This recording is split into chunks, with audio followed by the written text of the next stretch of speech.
पहले हर घर में कुछ ना कुछ भागवती, जैसे थोड़ी देर रामचरितमानस हो गई, थोड़ी देर भागवत हो गई, आरती पूजा कीर्तन हर घरों में होते थे। अब इतना आधुनिक जमाना आ गया है कि टीवी चाहे हर घर में चले, लेकिन बैठ करके अपने परिवार को बैठाल करके भगवत चर्चा, भक्त चरित्र ये सब नहीं सुनाए जाएंगे। कहां से बुद्धि पवित्र होगी? छोटे छोटे बच्चे मोबाइल और टीवी देख रहे हैं, इनकी बुद्धि पवित्र होगी?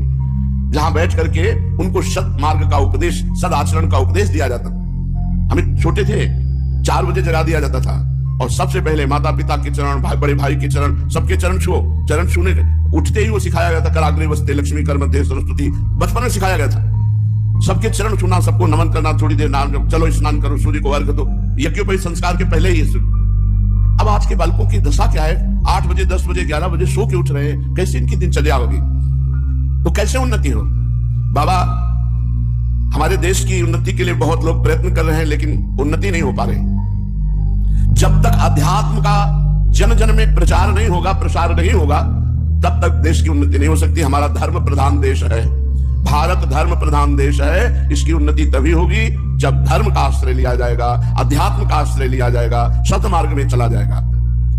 महाराज जी, आजकल जब किसी के यहां कोई भागवतिक कर्म या कोई अनुष्ठान होता है तो पंडित जी से लोग कहते हैं, अरे जल्दी निपटाओ। ये ठीक है क्या? नहीं, अनुष्ठान करने वाले पंडितों को, ऐसे जजमानों को नहीं चुनना चाहिए जो कहते हैं जल्दी निपटाओ। नहीं, तुम्हारा हम अनुष्ठान नहीं लेंगे। यदि आपने अनुष्ठान ले लिया और पूरा नहीं किया तो पाप के भागी वो पंडित बनेगा, वो आचार्य बनेगा। इसलिए बहुत सावधान रहना चाहिए। निपटाव वाली बात नहीं होनी चाहिए। देव कार्य है, भगवत कार्य है, तभी तो सब निपट रहे हैं जल्दी जल्दी। पूरी रात ब्याह के मंत्र पढ़े जाते थे। दूल्हा दुल्हन पूरी रात उपवास करके मानो बैठो ना, लघुशंका जाना, शौच जाना है। पूरी रात संध्या काल से शुरू होते थे, प्रातः काल तक मंत्री ब्राह्मण बोलते रहते थे शाखोच्चार और नाना प्रकार के मंत्र। तो हमने कभी डिवोर्स नहीं सुना। और जल्दी निपटाओ तो जल्दी ही निपट जाता है, 1-2 साल में डिवोर्स हो जाता है, निपट गए। बहुत शास्त्रीय पद्धति, बहुत मंगलकारी है। गुण विचारे जाते थे, लड़की के कितने गुण, लड़के के कितने गुण विचारे जाते थे। ग्रह नक्षत्रों का योग मिलाया जाता था। जब पूरी कुंडली मिल जाती थी और गोत्रों का, तब जाकर बड़े शास्त्रीय विधान से पवित्र जीवन, सब अपवित्र कर रहे हैं जीवन। मन अपवित्र, बुद्धि अपवित्र, शरीर अपवित्र। कैसे भागवतिक जीवन, कैसे गृहस्थी मंगलमयी? अरे गृहस्थी सबसे बड़ा धर्म है। विरक्त पैदा कहां होते हैं? गृहस्थों के यहां। विरक्तों का उदर पोषण किससे होता है? गृहस्थों से। विरक्तों की भजन की सामग्री कैसे पहुंचती? गृहस्थों से। गृहस्थ धर्म सबका पोषण करने वाला गृहस्थ धर्म है, और उसको थोड़े से भजन में भगवत प्राप्ति हो जाती है। तो आचार्यों को चाहिए, पंडितों को चाहिए, ऐसे जजमानों का ही वर्णन न करें जो कहते हैं जल्दी निपटाओ। भला जो कर्मकांड जैसा निश्चित किया गया उसे जल्दी कैसे किया जा सकता है?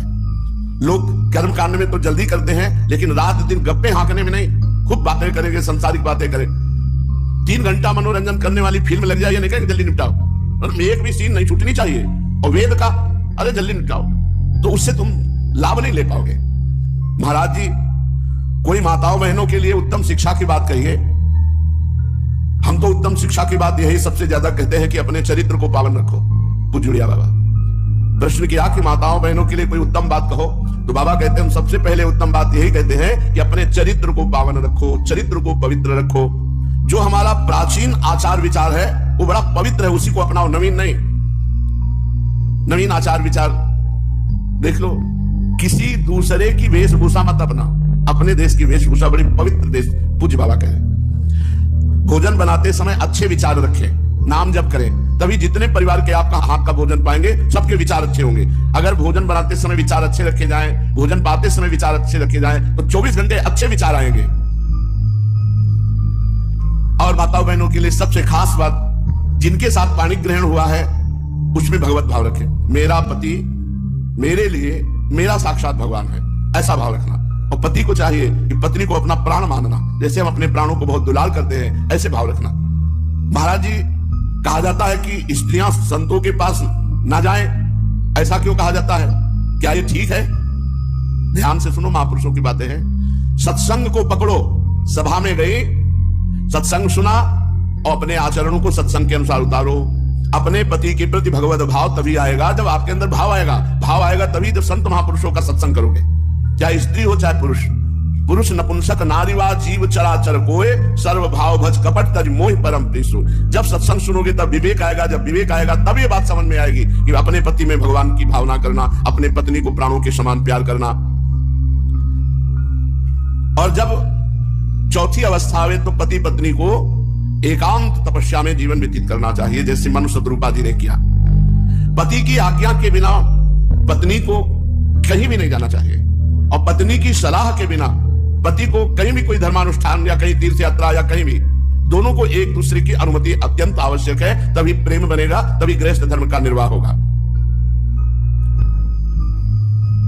किसी भी साधु महात्मा से जो गृहस्थ धर्म में है, हम प्रार्थना करते हैं कि ज्यादा लगाव वाली बात मत रखो। लगाव का मतलब उनसे एकांतिक मिलने वाली बात मत करो। सभा में बैठकर सत्संग सुनो, गुरु माना है मंत्र ले लो, उपासना में लगो, तो कभी तुम्हारी श्रद्धा नष्ट नहीं होगी, कभी तुम्हारा भाव नहीं बिगड़ेगा, कभी तुम्हारे अंदर दोष दृष्टि नहीं आएगी। कोई कोई महापुरुष आचार्य पद्धति से चलते हैं, कोई अवधूत पद्धति से चलते हैं, और कोई कोई बड़े विचित्र ढंग से चलते हैं। स्थितियां अलग अलग होती हैं, समझ पाना बड़ा कठिन होता है। संतों को संत ही समझ सकते हैं। और कोई कोई पाखंड से चलते हैं, कोई दंभ से चलते हैं। हमें कैसे पता चले कौन पाखंड से चल रहा है, कौन दंभ से चल रहा है, कौन सत्य से चल रहा है, कौन आचार्य कोटि से चल रहा है? अलग अलग संतों की रहनी है।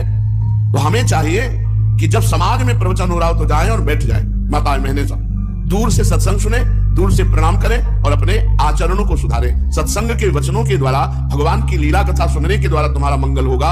अगर तुम ज्यादा लगावपन करोगे, कोई सिद्ध पुरुष है तो साधुते हुए न कारज हानि, और अगर सिद्ध पुरुष नहीं है तो आपका दोष दर्शन बन जाएगा, आपका परमार्थ रुक जाएगा। इसलिए सबसे प्रार्थना है दूरी बनाकर आप भी भजन करो और संत को भी भजन करने दो। भाव में खूब पूजो, नजदीक नहीं, नजदीक नहीं, नजदीक वही निर्वाह। इसीलिए देवर्षि नारद जी ने लिखा है महासंगस्त दुर्लभ हो, महापुरुषों का संग दुर्लभ है। ये लिखा अगम्यो, अगम्य है। अगर निर्वाह करने गए तो अमोघश्च, पूरे का पूरा भगवत प्राप्त हो जाओगे, कहीं भी त्रुटि नहीं रहेगी। अमोघश्च अगर वो आदेश कर दे तो कुमार्ग में कदम रखने पर भी सतमार्ग की स्थिति आ जाएगी। बहुत बड़ी महापुरुषों में सामर्थ्य होती है, पर इतनी हमारी क्षमता कि हमारे अंदर उनके प्रति दोष दृष्टि ना आने पाए, हमारे हृदय में हर परिस्थिति में भगवत भाव रहे, ये बहुत बड़ी बात होती है, बहुत दुर्लभ बात होती है। तो हम क्या करें? दूर से सत्संग सुने, उनमें भगवत भाव करें और उस सत्संग को अपने आचरण में उतारे, तो कभी आपके अंदर संत अपराध नहीं बनेगा, वैष्णव अपराध नहीं बनेगा, संत दोष नहीं बनेगा।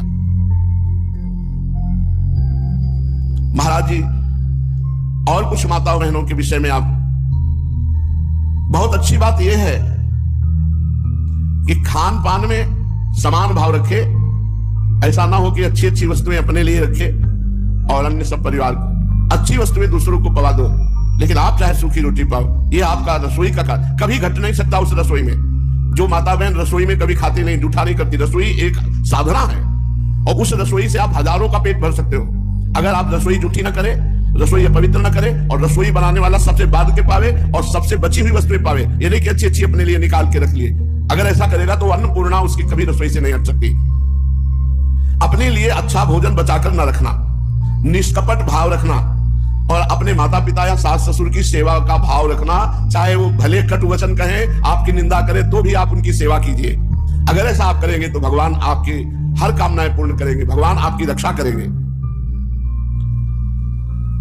माताओं बहनों को चाहिए कि अपने परिवार के अलावा किसी अन्य से कोई वस्तु ना ले और ना मांगे। किसी अन्य के पास एकांत में ना जाए, ना एकांत समय दे।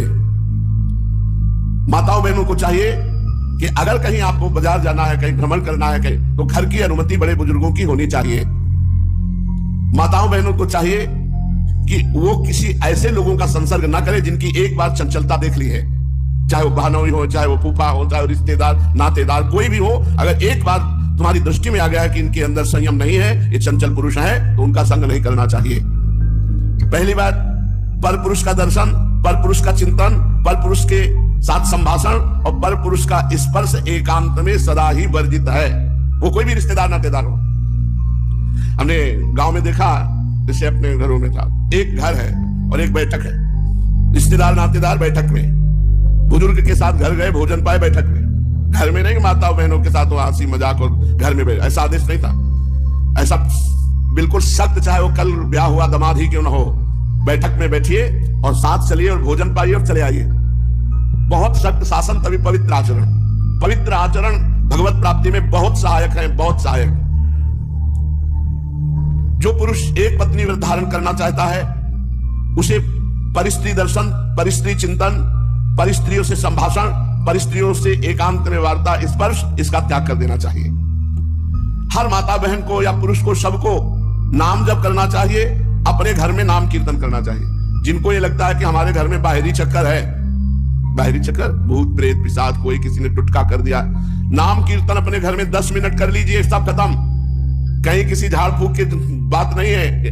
भगवान नाम कीर्तन, नाम संकीर्तनम यस्य सर्व पाप प्रणाशनम। किसी की ताकत है नाम जापक के सामने आ जाए, भूत प्रेत पिशाच यक्ष राक्षस कोई भी, तो जिसको हर घर में कीर्तन होना चाहिए। भगवान नाम जापक पहुंच जाए, वहां प्रेत टिकेगा। भगवान नाम कीर्तन हो रहा है, वहां प्रेत टिकेगा।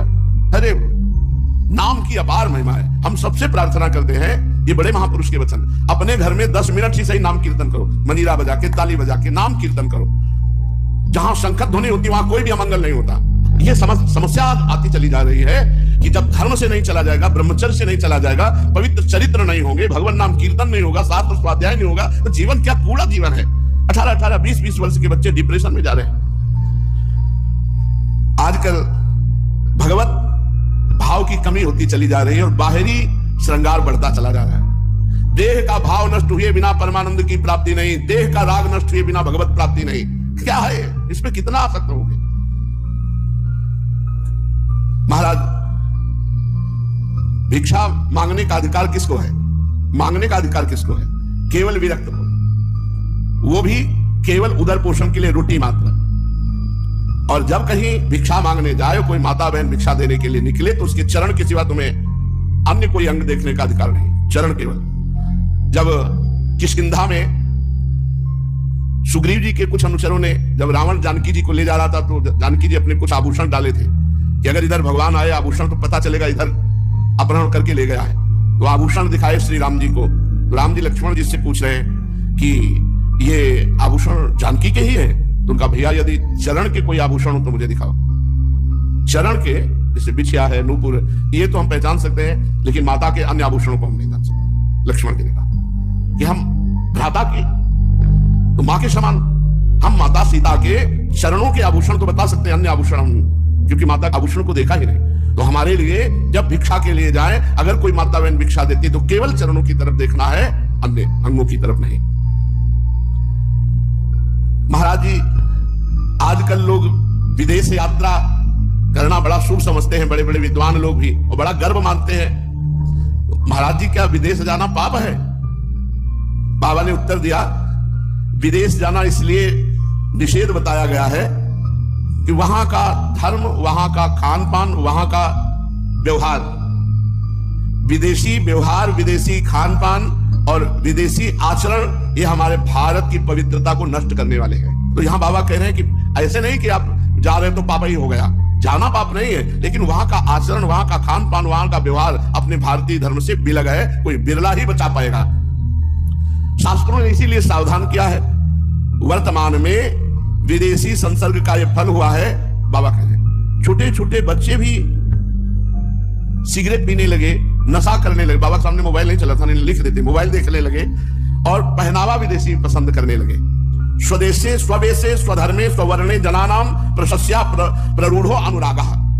अपने देश के धर्म में, अपने देश के वेश में, अपने देश के खान पान में अनुराग रखना चाहिए। अपने देश की पवित्रता बहुत, और इसी पवित्रता से जीवन मुक्तता, भगवत प्राप्ति नहीं, कहीं ये चर्चा नहीं जीवन मुक्त की। स्वर्ग नर्क के अलावा और कोई चर्चा नहीं है। अगर कहीं चर्चा है तो किसी भारत के ब्रह्म ऋषि के द्वारा दी गई है।